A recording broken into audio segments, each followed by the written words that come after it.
সর্ববৃহৎ ইটের ভাটা এবং এখান থেকে জ্বলছে উত্তপ্ত আগুনের লিলিহান শিখা। 20 বছর হয়ে গেছে।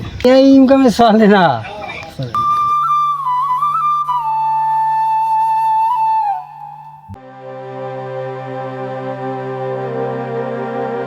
প্রিয় দর্শক, আজ আমরা আপনাদের নিয়ে এসেছি একটি ইট ভাটায়, যেখানে প্রতিদিন হাজার হাজার ইট তৈরি হয়, আর সেই ইট দিয়েই গড়ে ওঠে আমাদের শহর, সেতু ও নানা স্থাপনা। আমরা এখন অবস্থান করছি নড়াইলের একটি গ্রামের ইট ভাটায়। চারদিকে ব্যস্ততা আর কর্মচাঞ্চল্য। আমার বাম পাশে শান্তভাবে বয়ে চলেছে শীতল নদী, আর ঠিক তার বিপরীত পাশে জ্বলছে উত্তপ্ত আগুনের লিলিহান শিখা।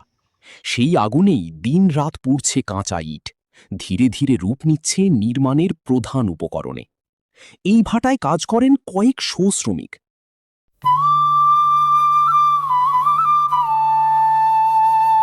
কঠোর পরিশ্রম আর ঘামের বিনিময়ে তারা তৈরি করছেন আমাদের দৈনন্দিন জীবনের অপরিহার্য এই ইট। আজ আমরা কথা বলবো এমন একজন শ্রমিকের সঙ্গে, যিনি গত 20 বছর ধরে এই পেশার সঙ্গে জড়িত। আপনি এই জায়গায় কতদিন ধরে কাজ করতেছেন কাকা? তা তো মেলা দিন ধরে ওই জায়গায় ব্যারেল চিপনি ছিল, সে নিতে কম বেশি। কত বছর হবে আনুমানিক? আনুমানিক তো 20 বছর হয়ে গেছে। আচ্ছা, দুটো ছেলে আছে না? ও, তারা এই ইনকামের পর দিয়ে কি চলে সব পরিবার? তা তো এই ইনকামে চলে না। চলে না না? কত করে পান হাজিরা? আজকে আমি ধরো গরু খাওয়াচ্ছিলাম, আর দেখতে হলো 12,000 টাকা, তারপরে এইবার 500 টাকা বাড়াইছি। এই কাজ করেই জীবন যাচ্ছে, এই কাজ করেই শেষ করার ইচ্ছা? হ্যাঁ, উপর আল্লাহর ইচ্ছা।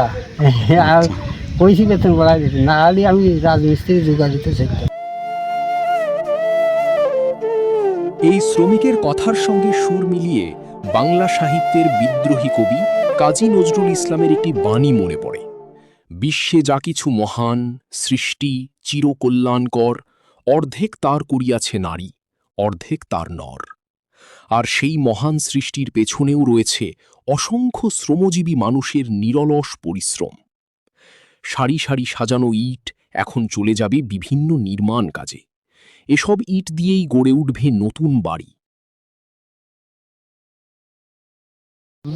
আপনার সুপ্রিয় দর্শক, আপনারা যে ইটের ভাটাটা দেখছেন, এটা হচ্ছে এই ইটের ভাটাটা হচ্ছে অত্র এলাকায় সর্ববৃহৎ ইটের ভাটা এবং এখান থেকেই অত্র এলাকার মানুষ ইট ক্রয় করে। আপনি বলতে পারেন এটা নড়াইল জেলার সবচেয়ে বৃহৎ ইটের ভাটাই হবে এটাই।